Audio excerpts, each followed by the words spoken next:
بسم اللہ الرحمن الرحیم۔ السلام علیکم ورحمۃ اللہ۔ امیر المومنین حضرت علی کرم اللہ وجہ بنی ہاشم کے چشم و چراغ تھے۔ یہ خاندان حرم کعبہ کی خدمات، سقائے زمزم کے انتظامات کی نگرانی اور حجاج کرام کے ساتھ تعاون و امداد کے لحاظ سے مکہ کا ممتاز خاندان تھا۔ حضرت علی رضی اللہ تعالیٰ عنہ حضور اقدس صلی اللہ علیہ وسلم کے چچا زاد بھائی اور والد ابو طالب اور والدہ فاطمہ دونوں ہاشمی تھے۔ اس طرح حضرت علی رضی اللہ تعالیٰ عنہ نجیب الطرفین ہاشمی پیدا ہوئے۔ فاطمہ مشرف باسلام ہوئی اور ہجرت مدینہ کا شرف بھی حاصل کیا اور مدینہ منورہ میں وفات پائی۔ حضور نبی کریم صلی اللہ علیہ وسلم نے خود ان کے کفن دفن کے انتظامات فرمائے تھے اور اپنی قمیص مبارک کو ان کے کفن میں شامل فرمایا اور قبر تیار ہونے پر پہلے خود اس میں داخل ہوئے اور اسے متبرک فرمایا۔ حضور نبی پاک صلی اللہ علیہ وسلم مرحومہ کے حق میں دعائے مغفرت فرمائی اور یہ بھی فرمایا کہ ابو طالب کے بعد میری نگہداشت اور ضروریات کو پورا کرنے میں ان کی بہت بڑی خدمات ہے اور میں ان کے حق میں اللہ تعالیٰ سے دعا کی ہے کہ ان پر قبر کے شدائد آسان ہو۔ بعض واقعات کے مطابق حضرت علی رضی اللہ تعالیٰ عنہ کی ولادت مکہ شریف میں عام الطفیل کے 7 سال بعد ہوئی۔ بعض سیرت نگار لکھتے ہیں کہ نبی اکرم صلی اللہ علیہ وسلم کی ولادت کے 30 سال بعد حضرت علی پیدا ہوئے۔ حضرت نبی اکرم صلی اللہ علیہ وسلم نے حضرت علی کو اپنی کفالت میں لے لیا تھا۔ اس طرح حضرت علی رضی اللہ تعالیٰ عنہ کو رسول اللہ صلی اللہ علیہ وسلم کی صحبت میں تعلیم و تربیت نصیب ہوئی۔ حضور نبی اکرم صلی اللہ علیہ وسلم نے اللہ کی طرف سے مبعوث ہونے کے بعد اسلام کی طرف دعوت دینے کا آغاز اپنے اہل خانہ سے فرمایا۔ ام المومنین حضرت خدیجۃ الکبریٰ نے سب سے پہلے اس دعوت کو قبول کر لیا اور پہلی مسلمان ہونے کا شرف حاصل کیا۔ حضور نبی کریم صلی اللہ علیہ وسلم کے حلقہ احباب میں سب سے پہلے حضرت ابوبکر صدیق رضی اللہ تعالیٰ عنہ نے دعوت حق قبول کر لی اور سب سے پہلے مسلمان بالغ مرد ہونے کا شرف حاصل کیا۔ اس طرح نوخیز لڑکوں میں سب سے پہلے نبی پاک صلی اللہ علیہ وسلم کے گھر میں تربیت پانے والے حضرت علی رضی اللہ تعالیٰ عنہ صرف 10 سال کی عمر میں مشرف و اسلام ہوئے اور غلاموں میں سب سے پہلے حضور نبی پاک صلی اللہ علیہ وسلم کے خادم حضرت زید بن حارثہ نے مسلمان ہونے کی سعادت حاصل کی۔ حضور نبی کریم صلی اللہ علیہ وسلم نے اپنے تمام رشتہ داروں کو اپنے گھر میں جمع کر کے دعوت اسلام پیش کی تو موجود مرد اور خواتین سب خاموش رہے۔ حضرت علی رضی اللہ تعالیٰ عنہ ان میں سب سے کم عمر تھے اور انہوں نے اٹھ کر کہا کہ گو میں عمر میں سب سے چھوٹا ہوں اور مجھے آشوب چشم کا عارضہ لاحق ہے اور میری ٹانگیں دبلی پتلی ہے، تاہم میں آپ کا ساتھی و دستباز بنوں گا۔ حضور نبی کریم صلی اللہ علیہ وسلم نے فرمایا، بیٹھ جاؤ، تم میرے بھائی اور وارث ہو۔ مکہ کی 13 سالہ زندگی میں آپ نے بھی حضور اقدس صلی اللہ علیہ وسلم اور مسلمانوں کے ساتھ قریش کے سخت مظالم برداشت کیے۔ نبوت کے 13ویں سال جب قریش مکہ رسول اللہ صلی اللہ علیہ وسلم کی جان کی دشمن ہو گئے اور کاشانہ نبوت کا محاصرہ کر لیا تھا، سرور کائنات نے مشرکین مکہ کے محاصرے اور ان کے برے ارادوں کی اطلاع پا کر حضرت علی کو اپنے بستر پر استراحت کرنے کا حکم دیا اور مکہ کے لوگوں کی امانتیں جو حضور نبی پاک صلی اللہ علیہ وسلم کے پاس رکھی گئی تھی ان کے مالکوں کی سپرد کر دینے کی ہدایت فرمائی۔ یہ حضرت علی رضی اللہ تعالیٰ عنہ کی بہت بڑی فضیلت اور شرف ہے۔ حضرت علی رضی اللہ تعالیٰ عنہ فرماتے تھے، اس رات سے زیادہ گہری اور میٹھی نیند میں زندگی بھر نہیں سویا۔ حضور نبی کریم صلی اللہ علیہ وسلم کی مدینہ منورہ کی طرف ہجرت کے وقت حضرت علی کی عمر صرف 23 سال تھی۔ اس شدید خطرے کی حالت میں حضرت علی حضور نبی کریم صلی اللہ علیہ وسلم کے بستر پر سکون و اطمینان کے ساتھ محو خواب ہو گئے۔ مشرکین مکہ یہ سمجھتے رہے کہ حضور نبی پاک صلی اللہ علیہ وسلم ہی اپنے بستر پر موجود ہے۔ وہ علیہ صبح اپنے ناپاک ارادوں کی تکمیل کے لیے اندر آئے تو وہ یہ دیکھ کر حیران رہ گئی کہ حضور پاک صلی اللہ علیہ وسلم کی جگہ آپ کا ایک جانثار ہے، اپنے آقا پر قربان ہونے کے لیے موجود ہے۔ حضور نبی کریم صلی اللہ علیہ وسلم حضرت ابوبکر کو ساتھ لے کر رات کے وقت ہی مدینہ منورہ جانے کے لیے نکل چکے تھے۔ مشرکین اپنی اس غفلت کی بنا پر ایک دوسرے پر برہم ہوتے رہے اور حضرت علی کو چھوڑ کر اپنے اصل مقصد کی تلاش میں روانہ ہو گئے۔ حضرت علی نبی کریم صلی اللہ علیہ وسلم مکہ سے تشریف لے جانے کے بعد 2 یا 3 دن میں مکہ رہے اور حضور نبی کریم صلی اللہ علیہ وسلم کی ہدایت کے مطابق لوگوں کی امانتیں ان کے سپرد کر کے اور لین دین کے دیگر معاملات میں فراغت حاصل کر کے تیسرے یا چوتھے دن عازم مدینہ منورہ ہوئے۔ مدینہ میں حضور صلی اللہ علیہ وسلم نے مہاجرین و انصار میں بھائی چارہ قائم فرمایا تو سہیل رضی اللہ بن حنیف نے حضرت علی کو اپنا بھائی بنا لیا۔ مدینہ میں جب حضور نبی کریم صلی اللہ علیہ وسلم نے مسجد کی تعمیر فرمائی تو دوسرے صحابہ کے ساتھ حضرت علی بھی اینٹ اور گار اٹھا کر لاتے رہے۔ حضرت علی نے حضرت ابو بکر اور حضرت عمر فاروق کے مشورے سے حضرت فاطمہ کے لیے حضور نبی کریم صلی اللہ علیہ وسلم سے درخواست کی۔ حضرت علی کے درخواست بارگاہ نبوت میں مقبول ہوئی اور اس طرح حضرت علی کو حضور نبی کریم کے داماد بننے کا شرف حاصل ہوا۔ حضرت علی فرماتے ہیں کہ حضور نے مجھے حکم دیا کہ اپنی ذرہ بیچ دو اور جو قیمت ملے وہ میرے پاس لاؤ۔ حضرت علی ذرہ لے کر چلے۔ حضرت عثمان نے وہ ذرہ 400 درہم میں خرید کر اپنے قبضے میں لے لی اور فرمایا اب یہ دام تمہارے اور یہ ذرہ میری ملکیت ہے، اور پھر ذرہ حضرت علی کو واپس دیتے ہوئے فرمایا اب یہ ذرہ میری طرف سے تمہارے لیے ہدیہ ہے۔ حضرت علی نے دام اور ذرہ حضور اقدس کو پیش کیے اور تمام واقعہ کہہ سنایا۔ حضور صلی اللہ علیہ وسلم نے حضرت عثمان کے حق میں دعا فرمائی، پھر حضرت ابو بکر کو بلا کر ان میں سے مٹھی بھر درہم عنایت کر کے فرمایا کہ فاطمہ کے لیے خانگی ضروریات کا سامان خرید لاؤ۔ حضرت ابو بکر نے ایسا ہی کیا اور حضرت علی اور حضرت فاطمہ کا نکاح 624 عیسوی میں غزوہ بدر کے بعد ہوا اور اس کے 10-11 ماہ بعد رخصتی ہوئی۔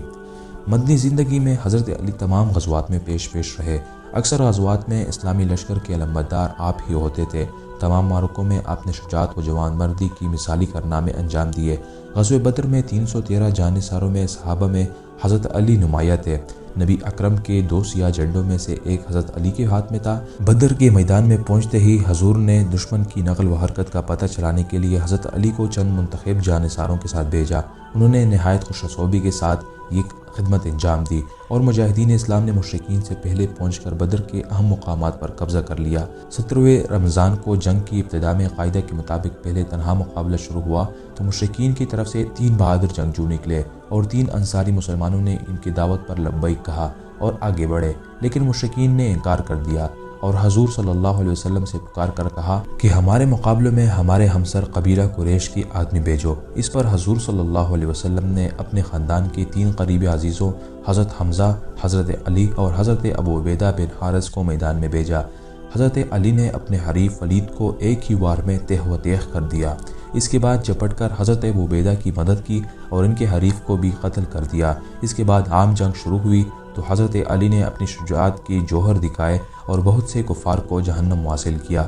غزوہ احد میں حضرت علی نے حضرت مصعب بن عمیر کی شہادت کے بعد آگے بڑھ کر علم سنبھالا اور بے جگری کے ساتھ داد شجاعت تھی۔ غزوہ بنی نذیر میں بھی علم حضرت علی کے ہاتھ میں تھا اور وہ پیش تھے۔ غزوہ خندق کے بعد بنو قریظہ کی سرکوبی کی مہم میں علم نبوی صلی اللہ علیہ وسلم حضرت علی کے ہاتھ میں تھا اور انہوں نے بنو قریظہ کی قلعہ پر قبضہ کر لیا۔ فتح خیبر کا شرف بھی حضرت علی کو حاصل ہوا۔ اس معرکے میں بھی حضور صلی اللہ علیہ وسلم نے اپنا علم حضرت علی کو دیا تھا اور علم دینے سے ایک دن پہلے فرمایا کہ کل ایک ایسے بہادر کو علم دوں گا جو خدا اور رسول صلی اللہ علیہ وسلم کا محبوب ہے اور خیبر کی فتح اسی کے حق میں مقدر ہے۔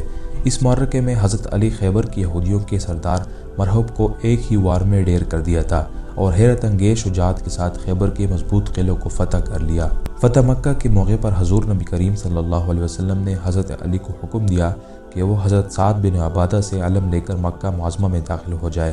چنانچہ وہ مکہ میں داخل ہو گئے اور مکہ معظمہ بغیر کسی خونریزی کے فتح ہو گیا۔ غزوہ حنین کے عظیم الشان معرکہ میں 12,000 مجاہدین اسلام میں سے جو ثابت قدم رہے ان میں سے ایک حضرت علی بھی تھے۔ تبوک کی مہم کے موقع پر حضور نبی کریم صلی اللہ علیہ وسلم نے حضرت علی کو اہل بیت کی حفاظت کے لیے مدینہ منورہ میں رہنے کا حکم دیا تو شیر خدا کو جہاد سے محرومی کا غم لاحق ہو گیا۔ حضور صلی اللہ علیہ وسلم نے ان کا غم دور کرنے کے لیے ارشاد فرمایا، علی کیا تم اسے پسند کرو گے کہ میرے نزدیک تمہارا وہ رتبہ ہو جو ہارون علیہ السلام کا موسیٰ علیہ السلام کے نزدیک تھا۔ حضرت علی کو بچپن سے ہی حضور صلی اللہ علیہ وسلم سے تعلیم و تربیت کا جو موقع ملا تھا اس کا سلسلہ ہمیشہ قائم رہا۔ اکثر سفر میں بھی حضور صلی اللہ علیہ وسلم کا رفاقت کا شرف حاصل ہوتا رہتا تھا، اس لیے سفر سے متعلق شرعی احکامات سے واقفیت حاصل ہو جاتی تھی۔ حضرت عائشہ سے موضوع پر مسح کے متعلق سوال کیا گیا تو انہوں نے حضرت علی سے پوچھنے کے لیے کہا اور اس کی وجہ یہ بیان کی کہ وہ حضور صلی اللہ علیہ وسلم کے ساتھ سفر کرتے تھے۔ حضرت علی نے بچپن ہی میں لکھنے پڑھنے کی تعلیم حاصل کر لی تھی، چنانچہ اسلام لانے کے وقت اگرچہ آپ کی عمر بہت کم تھی تاہم آپ لکھنا پڑھنا جانتے تھے، اس لیے ابتدا ہی سے بعض دوسرے صحابہ کی طرح حضرت علی بھی نبی اکرم صلی اللہ علیہ وسلم کی تحریری امور انجام دیتے تھے۔ چنانچہ کاتبان وحی میں حضرت علی کا نام بھی شامل ہے۔ نبی اکرم صلی اللہ علیہ وسلم سے بعض مکاتب و فرامین حضرت علی کے دست مبارک سے لکھے ہوئے تھے۔ حدیبیہ کا صلح نامہ بھی حضرت علی نے لکھا تھا۔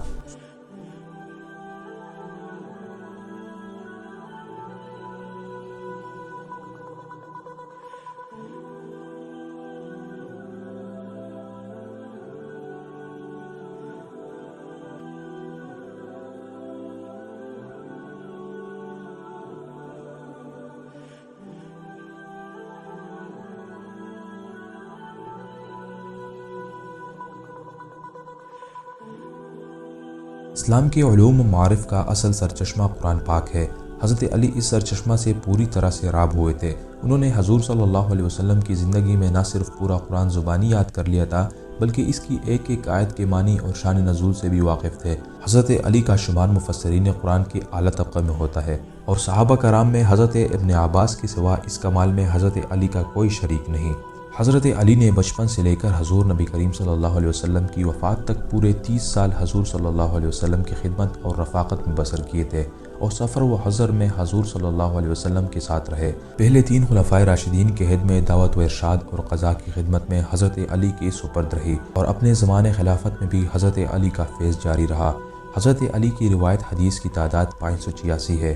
حضرت علی نے حضور صلی اللہ علیہ وسلم کے علاوہ اپنے رفقائے محترم اور ہم عصروں میں حضرت ابو بکر صدیق، حضرت عمر فاروق، حضرت مقداد بن الاسود اور اپنی زوجہ محترمہ حضرت فاطمہ سے بھی روایتیں کی ہے۔ حضرت علی سے آپ کی اولاد، صحابہ کرام اور تابعین اعظام نے حدیث کے علم کا فیض پایا۔ حضرت عثمان کی شہادت کے 3 دن بعد تک مسند خلافت خالی رہی۔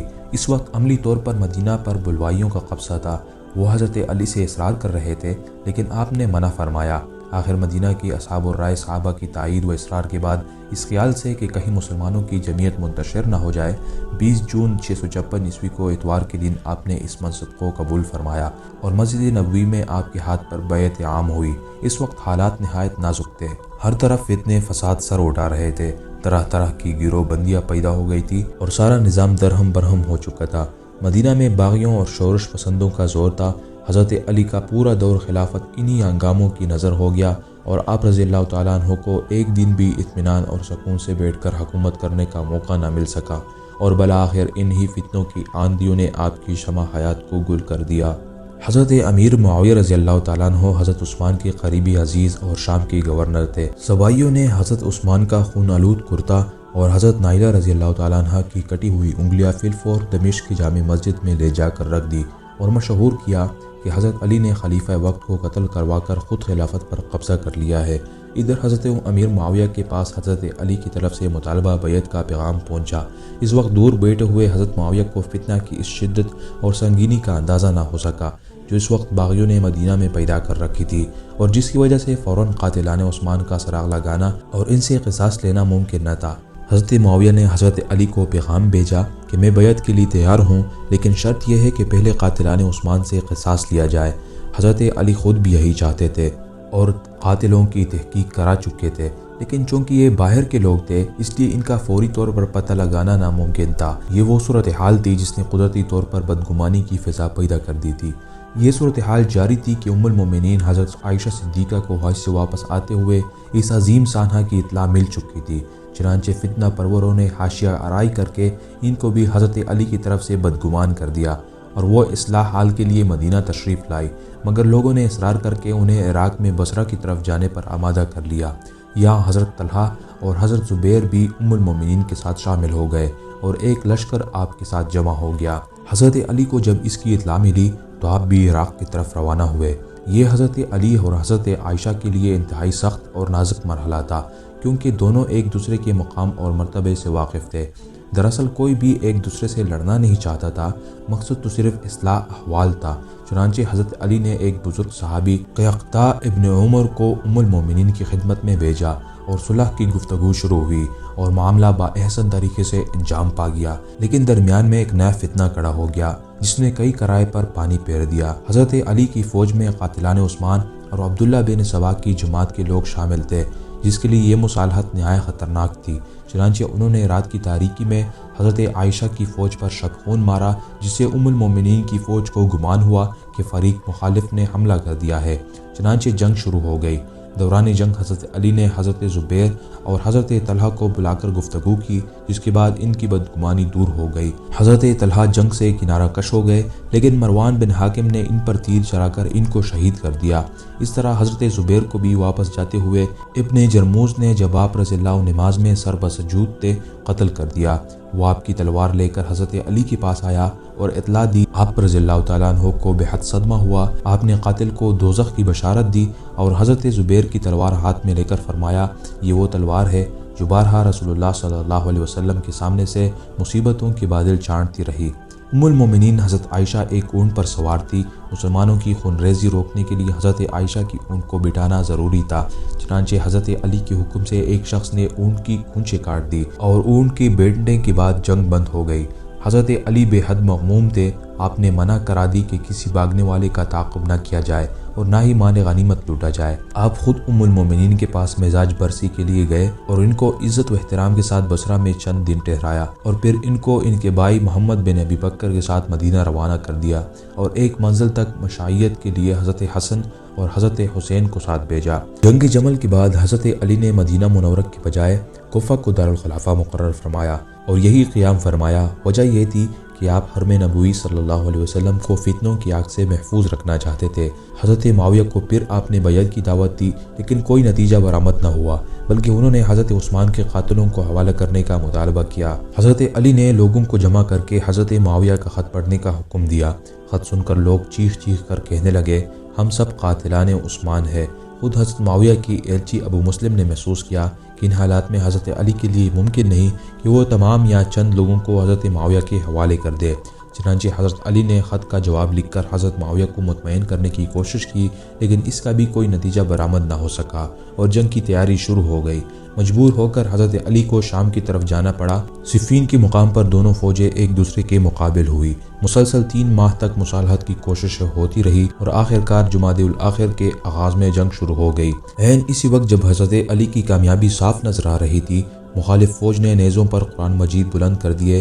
حضرت علی نے سمجھایا کہ اب فتح میں تھوڑی سی کسر رہ گئی ہے، مگر کتاب اللہ دیکھ کر لوگوں نے ہاتھ روک دیے۔ پھر مذاکرات ہوئے اور طے ہوا کہ حضرت علی اور حضرت امیر معاویہ دونوں کو معزول کر کے مسلمانوں کو موقع دیا جائے کہ وہ از سر نو خلیفہ کا انتخاب کر لے۔ اس سے آگے مورخین کے بیانات میں تضاد ہے۔ مختصر یہ کہ حضرت معاویہ اور اہل شام کا مطالبہ تھا کہ خون عثمان کا قصاص پہلے لیا جائے، جبکہ حضرت علی چاہتے تھے کہ پہلے امیر معاویہ اور اہل شام بیعت کر لے تاکہ مسلمانوں میں خون ریزی بند ہو جائے، پھر قصاص کے مسئلے کو حل کیا جائے۔ ایک موقع پر اتفاق رائے ہو گیا تھا، لیکن اس دوران ایک نیا فتنہ کھڑا کر دیا گیا کہ حضرت علی کے ساتھیوں میں سے ایک جماعت الگ ہو گئی۔ انہوں نے لا حکم الا اللہ کا نعرہ لگا کر حضرت علی اور حضرت امیر معاویہ دونوں سے بیزاری کا اعلان کر دیا اور لوٹ مار شروع کر دی۔ یہ خارجی فرقہ کہلاتا ہے۔ حضرت علی نے خارجیوں کے متعلق فرمایا، اگر وہ خاموش رہیں گے تو ہم ان سے درگزر کریں گے، اگر گفتگو کریں گے تو انہیں سمجھائیں گے، اور اگر فساد کریں گے تو ان سے مقابلہ کریں گے۔ حضرت علی نے ایک قاصد ان کی طرف روانہ کیا، لیکن خارجیوں نے اسے جاتے ہی قتل کر دیا۔ چنانچہ مجبوراً حضرت علی خود فوج لے کر ان کے مرکز نہروان کی طرف بڑھے۔ سخت معرکہ ہوا، تقریباً 3000 خارجی قتل ہوئے اور وقتی طور پر یہ فتنہ دب گیا۔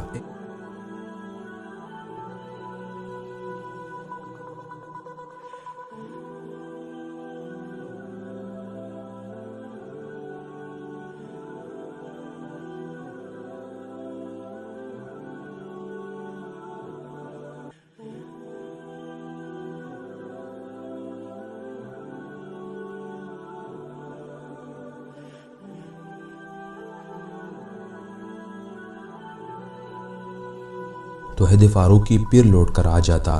حضرت امیر معاویہ نے 657 میں فوج کے چھوٹے چھوٹے ٹکڑوں کو حجاز، عراق اور جزیرہ وغیرہ کی طرف پھیلا دیا۔ ادھر خارجی بھاگ کر ادھر ادھر پھیل گئے اور لوگوں کو بھڑکا کر بغاوت پر آمادہ کرنے لگے۔ شامیوں نے بڑھ کر سرحدوں پر حملے کیے اور عراق کے شہروں میں گھس آئے۔ عراقی دہشت زدہ ہو کر حضرت علی کا ساتھ چھوڑنے لگے۔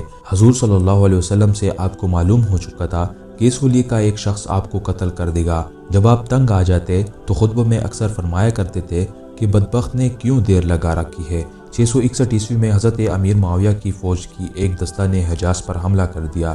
حضرت علی حجاز کی طرف روانگی کی تیاری کر رہے تھے کہ وہ بدبخت جس کا آپ کو انتظار تھا نے آپ کو شہید کر ڈالا۔ اس کی تفصیل یہ ہے کہ خارجیوں نے حج کے زمانے میں آپس میں مشورہ کر کے طے کیا کہ جب تک حضرت علی، حضرت معاویہ اور حضرت عمر بن عاص زندہ ہے، مسلمانوں میں خون ریزی جاری رہے گی۔ چنانچہ 3 خارجی ان تینوں کو قتل کرنے کے لیے روانہ کیے گئے۔ حضرت امیر معاویہ پر وار اونچا پڑا۔ حضرت عمر بن عاص اس دن بیماری کی وجہ سے فجر کی نماز کے لیے نہیں آ سکے تھے، وہ بچ گئے۔ حضرت علی فجر کی نماز کے لیے مسجد آئے اور دروازے پر ہی ابن ملجم نے ان پر حملہ کر دیا۔ اس کی تلوار آپ کی پیشانی کو کاٹتی ہوئی اندر گھس گئی۔ ابن ملجم کو گرفتار کر لیا گیا۔ آپ رضی اللہ تعالیٰ عنہ نے فرمایا، کہ ابن ملجم کو اچھا کھلانا پلانا اور عزت کے ساتھ رکھنا، اگر میں اچھا ہو گیا تو اس معاملے پر غور کروں گا، اگر جانبر نہ ہو سکا تو اس کو بھی مار ڈالنا اور کوئی زیادتی نہ کرنا۔ آخر 18 رمضان 40 ہجری مطابق 661 عیسوی کو جمعہ کی شب علم و فضل اور شرف و کمال کا یہ آفتاب غروب ہو گیا۔ آپ نے 63 سال کی عمر میں وفات پائی۔ حضرت علی کو فقہ و اجتہاد میں بھی کامل دستگاہ حاصل تھی۔ بڑے بڑے صحابہ کرام یہاں تک کہ حضرت عمر اور حضرت عائشہ صدیقہ کو بھی کبھی کبھی حضرت علی کے فضل و کمال کا ممنون ہونا پڑا تھا۔ فقہ و اجتہاد کے لیے کتاب و سنت کے علم کے ساتھ سرعت فہم، دقیقہ سنجی اور غیر معمولی ذہانت کی بڑی ضرورت تھی۔ حضرت علی کو یہ سب کمالات اللہ کی طرف سے عطا کی گئے تھے۔ مشکل سے مشکل اور پیچیدہ مسائل کی تہ تک آپ کی نقطہ رس نگاہ آسانی کے ساتھ پہنچ جاتی تھی۔ حضرت عمر فرمایا کرتے تھے کہ ہم میں سے مقدمات کے فیصلے کے لیے سب سے زیادہ موضوع حضرت علی ہے۔ حضرت عبداللہ بن مسعود نے فرمایا، ہم صحابہ کہا کرتے تھے کہ مدینہ والوں میں سب سے زیادہ صحیح فیصلہ کرنے والے حضرت علی ہے۔ حضور نبی کریم صلی اللہ علیہ وسلم نے یمن کے قاضی کے طور پر حضرت علی کو مقرر فرمایا، ان کے حق میں دعا بھی فرمائی اور قضاء کی بنیادی اصول کی تعلیم بھی دی۔ حضرت نبی کریم صلی اللہ علیہ وسلم نے انہیں فرمایا تھا، علی جب تم دو آدمیوں کا جھگڑا چکانے لگو تو صرف ایک آدمی کا بیان سن کر فیصلہ نہ کرو اور اس وقت تک اپنے فیصلے کو روکو جب تک کہ دوسرا بیان نہ سن لو۔ خلیفہ دوم حضرت عمر فاروق نے بھی حضرت علی کو مدینہ کا قاضی مقرر فرمایا تھا۔ حضرت علی نے ماہر، عادل اور قابل قاضی کے طور پر اپنے فرائض ادا کیے تھے۔ خلافت راشدہ کے زمانے میں حضرت علی خلیفہ اول، حضرت ابوبکر خلیفہ دوم، حضرت عمر خلیفہ سوم، حضرت عثمان کے مشیر رہے تھے۔ حضرت علی کو مجلس شورا میں شامل رکھا گیا تھا۔ حضرت عمر کو جب بھی کوئی مشکل معاملہ پیش آتا تو حضرت علی سے مشورہ کرتے تھے۔ انہوں نے فرمایا تھا، اگر علی نہ ہوتے تو عمر ہلاک ہو جاتا۔ تقریر و خطابت میں حضرت علی کو خداداد ملکہ حاصل تھا۔ آپ رضی اللہ کی تقریریں نہایت خطیبانہ، مدلل اور بہت مؤثر ہوتی تھی۔ حضرت علی کی طرف سے بہت سے اشعار بھی منسوب ہیں۔ اللہ کی معرفت کے بارے میں انہوں نے فرمایا، میں نے خدا کو ارادوں کے ٹوٹنے اور عقدوں کے حل ہونے سے پہچانا، اور پھر فرمایا، تنہائیوں میں گناہ کرنے سے ڈرو کیونکہ جو گواہ ہے وہی حاکم ہے۔ آپ رضی اللہ رعایا کے ساتھ بہت شفقت اور مہربانی برتتے تھے۔ تفسیر و علوم قرآن، فقہ و حدیث، قضاء و اسراد حکم اور تقریر و خطابت میں اپنی مثال آپ تھے۔ آپ ہمیشہ موٹے کپڑے پہنتے، سادہ غذا کھاتے اور عیش و عیشت کی چیزوں سے متنفر رہتے تھے۔ جنگ جمل کے بعد جب آپ بصرہ سے کوفہ روانہ ہوئے تو اہل کوفہ نے محل میں آپ کے قیام کا انتظام کیا، لیکن آپ رضی اللہ نے انکار کر دیا اور میدان میں خیمہ میں قیام فرمایا۔ حضرت علی کبھی اپنے فرائض سے غافل نہیں ہوئے اور حضرت عمر کی طرح درہ ہاتھ میں لے کر گھومتے، بازاروں کا گشت کرتے، لوگوں کو اللہ سے ڈراتے، ان کو حساب کتاب اور قیامت کے دن کی یاد دلاتے، خرید و فروخت کے موقع پر ان کی نگرانی فرماتے۔ آپ رضی اللہ لوگوں کو نماز پڑھاتے، قول و فعل سے ان کی تعلیم دیتے، فقراء و مساکین کی امداد فرماتے اور رات کی تنہائی میں عبادت میں مصروف رہتے۔ آپ رضی اللہ بیت المال سے صلے اور انعامات گوارا نہ کرتے اور گھر والوں کی ضروریات سے زیادہ نہیں لیتے۔ بیت المال میں بھی جمع کرنا پسند نہیں کرتے تھے۔ جو کچھ جمع ہوتا وہ مسلمانوں کے مفاد عامہ کے کاموں میں صرف کر دیتے، اگر پھر بھی کچھ بچ رہتا تو انصاف کے ساتھ لوگوں میں تقسیم کر دیتے۔ صدق اللہ العلی العظیم۔